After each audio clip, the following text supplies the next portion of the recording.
Different pizza delivery places out there. However, making a pizza at home is not only fun, but it helps build strong memories and bonds for the family. So it's really beneficial to do this. Now, when I was a young person, my grandmother used to make pizza with me and other Italian dishes. One of them that she would let me do, one of the little things she let me do, was grate the cheese when I was younger. As I got older, then I was actually prepping like certain toppings. So what I'd like to do is share some of this recipe with you. However, I did modify the sauce because I didn't want to give away the family recipe. But the sauce I've given out will be actually a good sauce, and I'm sure your family will love it. So if you got the time, let's make a pizza. First thing we want to do is we want to go and preheat our oven to at least 450 degrees. So I'm going to come over here and preheat my oven.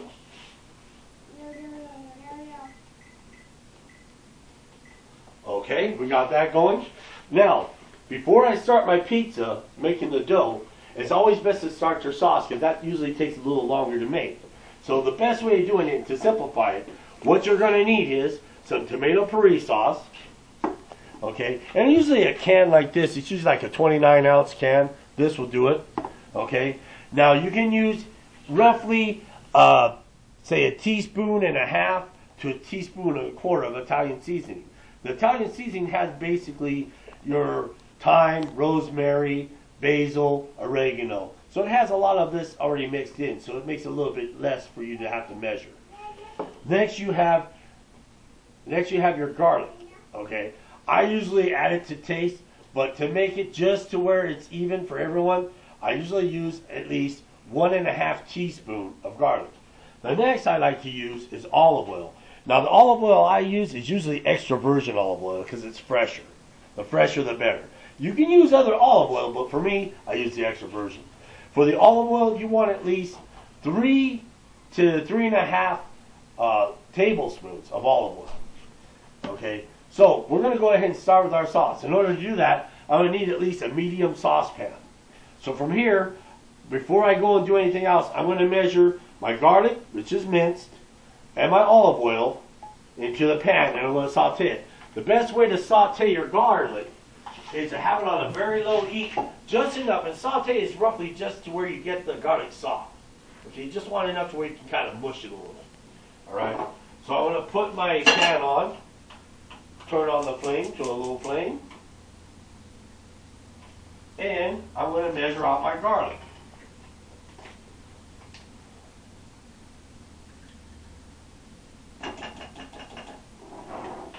Okay. And although I told you at least 3 tablespoons, I'm pretty good at measuring with my eye, but you can use the measuring spoons if you like. Roughly 3 tablespoons would be enough to coat the bottom of the pan, not too much. Once it's in, I did a lot of this by just visual and taste. I hardly ever did it with any other way. So from here, what I want to do is grab a spoon and gently mix my garlic around until I get it to start to saute. It's going to take me a few seconds here for it to start kicking in. Okay, from there, once I got my garlic ready, all I have to do is measure in my salt, my brown sugar, my sauce, and of course my seasoning.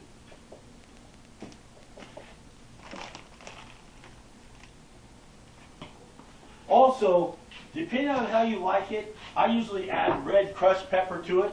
The other thing about red crushed pepper, now you can actually buy it at the store. They have them in containers. But the quickest way to get the perfect measurement is go ahead and grab it from your little pizza places.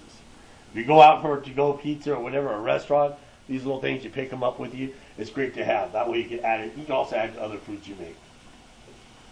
So now we can hear it starting to work a little here. We don't want to brown it, we just want to get a little soft.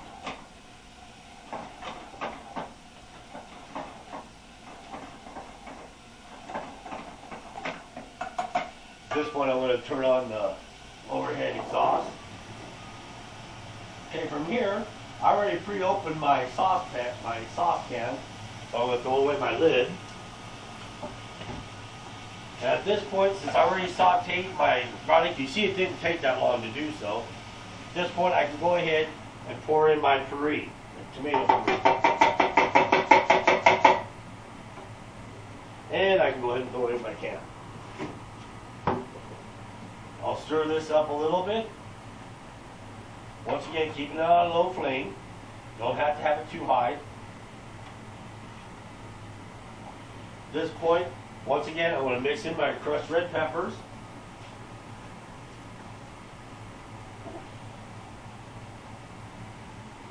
Well, once again, I always do it to taste, but I already told you the measurement for the Italian seasoning. Stir it in. The last thing I need to do is add some brown sugar to my sauce and some salt.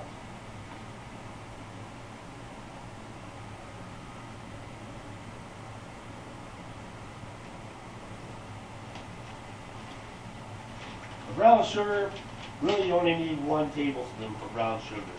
Just enough sweetness for you, not too much.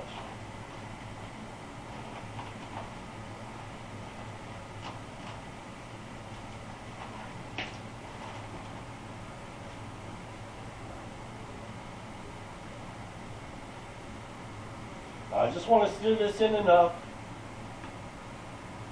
until at least the brown sugar dissolves. Wow, I'm making a mess.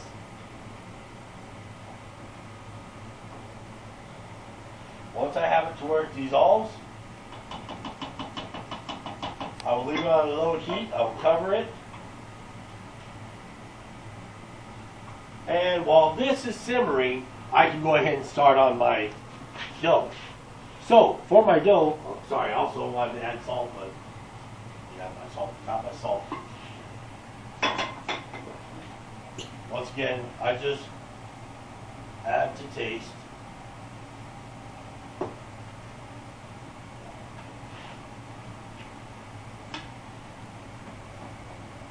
Now, that's pretty much how you would make your marinara sauce. Good thing is, I've already made free marinara sauce yesterday, so this is ready to go for my pizza, so I won't have to worry about this. I've also pre-made some other items. I just wanted to show you the process. Okay, from here, I want to need a few items.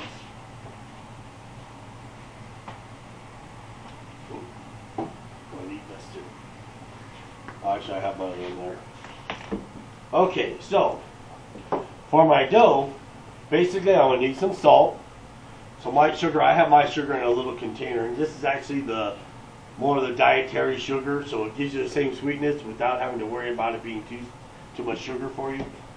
Okay. Also, depending on the type of dough you want, now you guys have probably seen those type of doughs where they have certain seasoning already mixed in. Some might even have a little garlic base to it.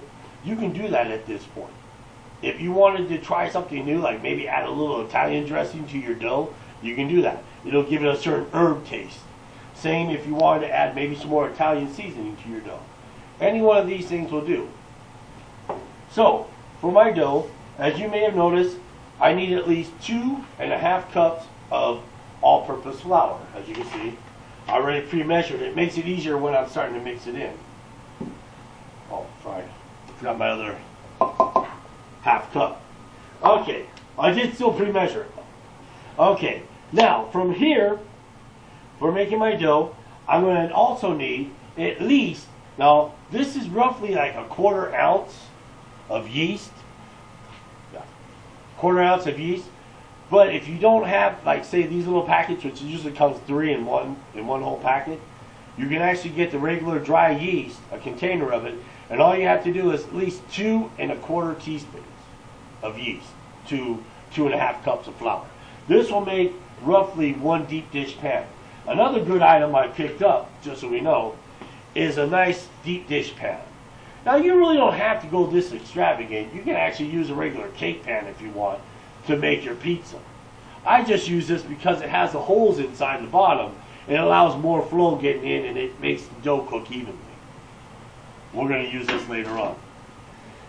Okay, so the first thing I want to do in order to get my pizza dough going is I want to have 1 cup of warm water.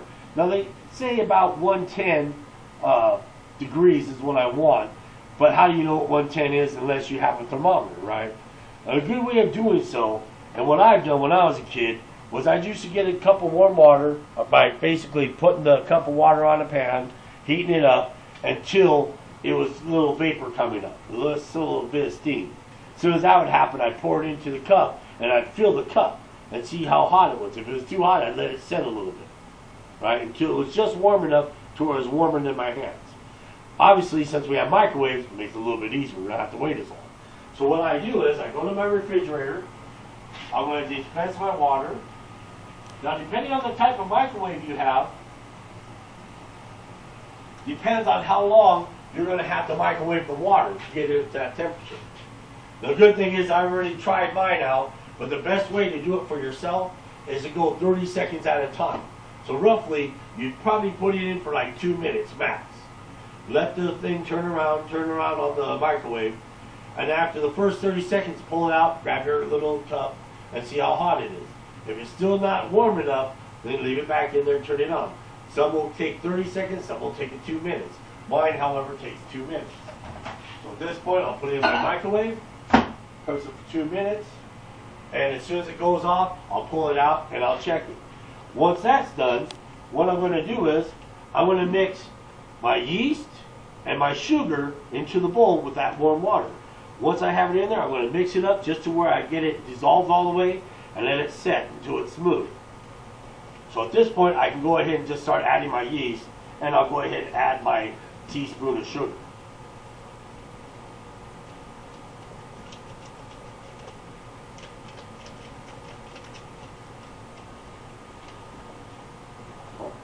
Sugar.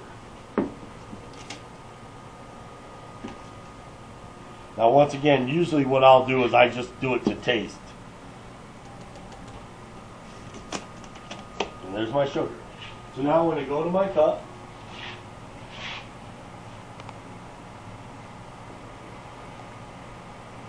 While this is doing this, I'm going to just go ahead and check out my sauce real quick and see how it's coming along.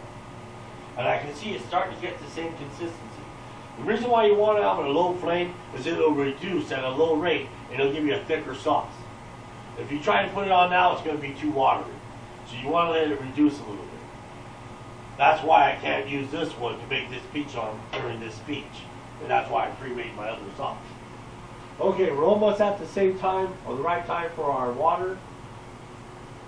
So I'm going to put it off, pull it out, and I'm going to fill it. Now, right here, I can feel that it's just a bit warmer than my own hands. You can see the steam coming up. It's not too hot. It's just enough to where it's just a little bit warmer than my own hand.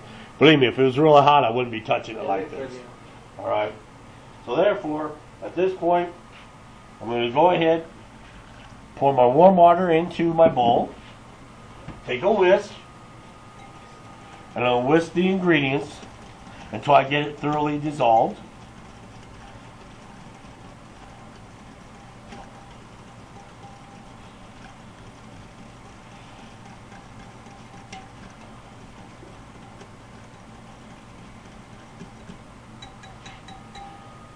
Okay, so I'll put my whisk down. Now at this point, I'm going to let it sit for a little bit, and then I can go ahead and add my salt, my flour, and my water. Now, a good item to acquire is a good mixer. Now you don't have to go out of your way and get those really fancy ones. However, funny enough, I bought one earlier. The darn thing failed on me. I had to go buy another one just before I started this. Funny story. Anyhow, something with just these simple attachments will make it easier. You can do it by hand, but it takes a little longer. So having a little mixer like this will help you making the dough a little bit better. And when you're mixing that dough, what you're going to be looking for is for all the dough to mix and become smooth. It'll seem kind of rough, kind of clumpy at first, and then it'll start smoothing out. And that's how we'll know that we're right at the right consistency. Okay? So, at this point, I think we have it to where it's pretty creamy. I don't know if you can see that. It looks pretty creamy to me at this point. So, what I'm going to do is I'm going to go ahead and pre-measure my oil, my olive oil. I'm going to need 1 tablespoon of olive oil for my dough, if I'm not mistaken. 1 or 2? I think it was 2, I'm sorry, it's 2 tablespoons. Okay, so I'll go ahead and add my olive oil. 2 tablespoons. Put this one down here. Okay, and I'll add the salt as well. Just a little bit of salt. All I really need is 1 teaspoon. Now, I'm using this now to show you, but really, if you just do a quick circle around, that's really the equivalent. As long as you're not pouring it all the way down, just leave it at a flat angle, that's enough to get you 1 teaspoon. Just one quick circle would be the equivalent of a teaspoon. That's pretty much how I measure it. Okay, so now we're going to go ahead and start mixing in our ingredients, okay? So, what you want to do is when you're mixing this, is you want to gently add the flour little at a time until it starts getting some consistency. You don't want to go too fast with it.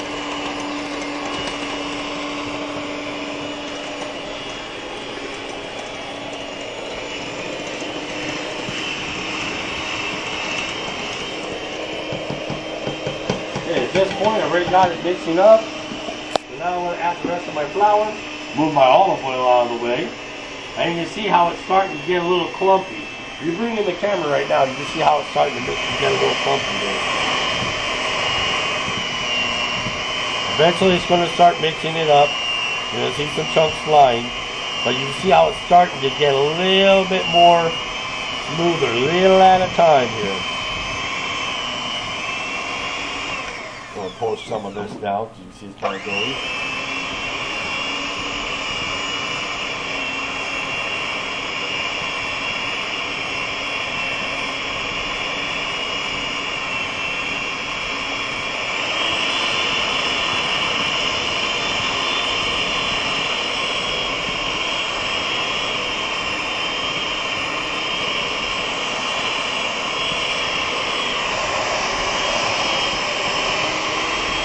Most of my dough went to the top at this point.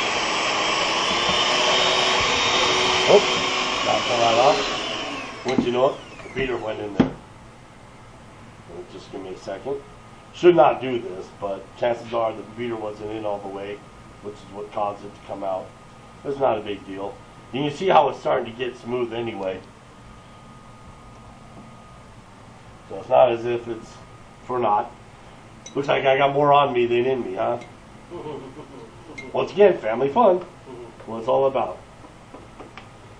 Memories, right? We all gotta have something. And of course, you're gonna come right up to there and go like this. Why do you hate me, Mr. Beater?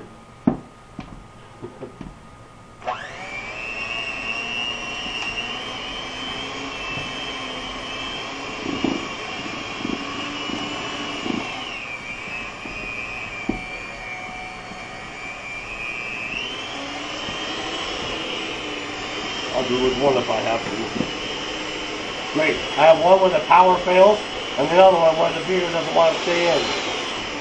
That's interesting. Okay, maybe you might want to get a little better beater, huh?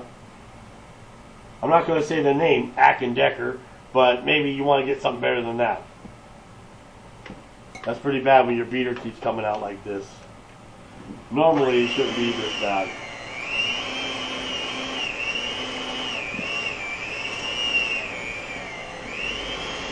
Alright, at this point, what I'm going to do, I'm going to go ahead and start mixing it by hand, because truly, that's going to be an easier way at this point.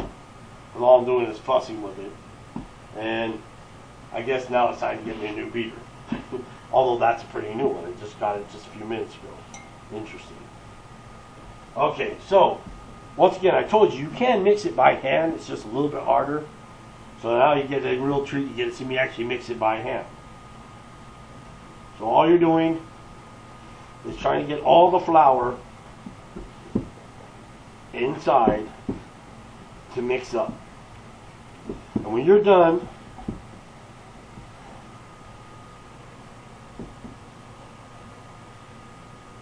it should be a smooth, doughy substance. Yeah, I hate doing it by hand, but you can do this. Once again, sometimes you gotta improvise. But you can see, like I said, it'll become a smooth ball of dough. Okay? Huh?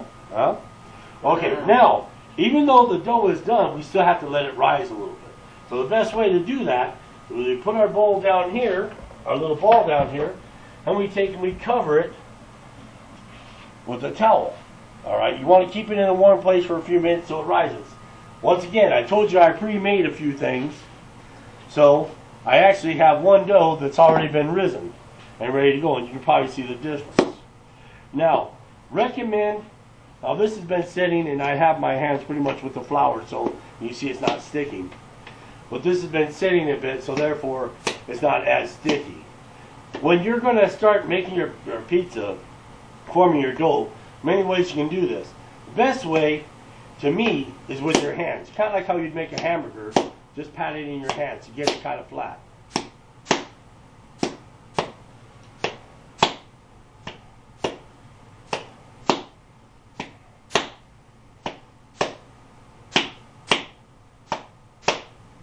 And you see it's starting to form a little shape here.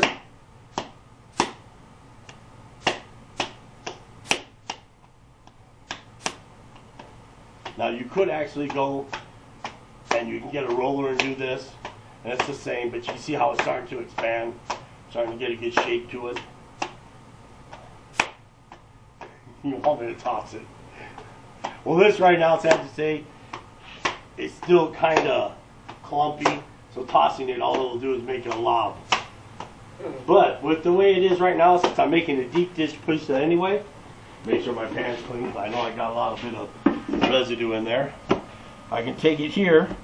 Now normally you'd want to have a greased pan or have some kind of cornmeal down on your pan to make your pizza. However, with this, the way it is, seeing it's a non-stick surface, you can actually start applying and pressing it out. So once again, you can get a pan like this if you want, makes it a little easier. Or you can get a regular cake pan, but if you do that, try to grease it up a little.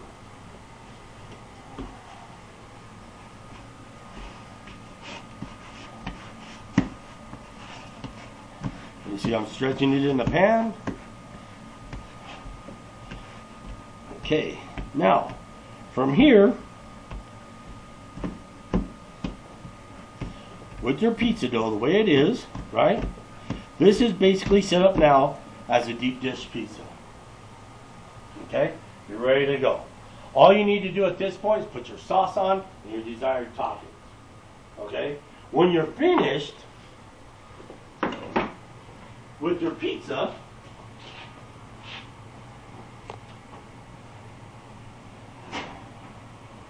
it should come out something like this. Yeah? Alright? Pretty good? Now that a family memory or what? Huh? And as they say in Italian, formissimo, which roughly is congratulations, you've made a new family memory and some bonding. Is there any question or comments? Yes, ma'am. I noticed that you use brown sugar. Yes, ma'am. For the sauce. What's the reason for adding the sweetness to it? Well, because the acidity of the tomatoes makes it kind of bitter in a sense. It's kind of sweet but bitter. This brings more of the sweetness out of the tomato. Yes, sir. How much do you preheat the oven to? That should be at 450. Does it matter what type of cheese do you use? Well, it's all on your preference, really. Most people go with the standard mozzarella or provolone, right? But you could actually use any salad cheese as long as it has good melting. I've even seen someone, believe it or not, use Velveeta cheese. Did you have a question, ma'am? Also, for the sauce, the good thing about that sauce is a marinara sauce, okay? Which means you don't necessarily have to use it only for the pizza. You can actually use it for lasagna, spaghetti, or any other type of pasta dish you'd like to use marinara for. Another thing, when it comes time, say if you made too much dough and you want to go ahead and say save some, the best way of doing so, if you're going to use it like next week, then you wrap up that ball in some cellophane really tight, keep all the air out, and store it in the freezer. That's of course after it's risen, in the refrigerator. Now if you want it to last longer, like maybe a month, you would go ahead and do that same process by wrapping up without the air in it and sticking it in the freezer. Only difference is, when you go to use it a month later, You want to take it out that night before, put it into the refrigerator. So you want to go from the freezer to the refrigerator and let it thaw at a slower rate. And at the end of the day, you go ahead and pull it out, put it on the counter. The next day, once you let it thaw out on the counter, which once again, cover it up, you come back the next day, it'll be ready to use. Yes, ma'am. And how long did you cook it in the oven for? It only went in the oven for approximately 10 to 15 minutes. I'm sorry, no, 10 to 20 minutes. Depending on how many toppings. The more toppings, the longer it takes. That's everything? No more questions? Well, I hope you guys enjoy your pizza, and it was really fun cooking for you. Thank you very much for your time.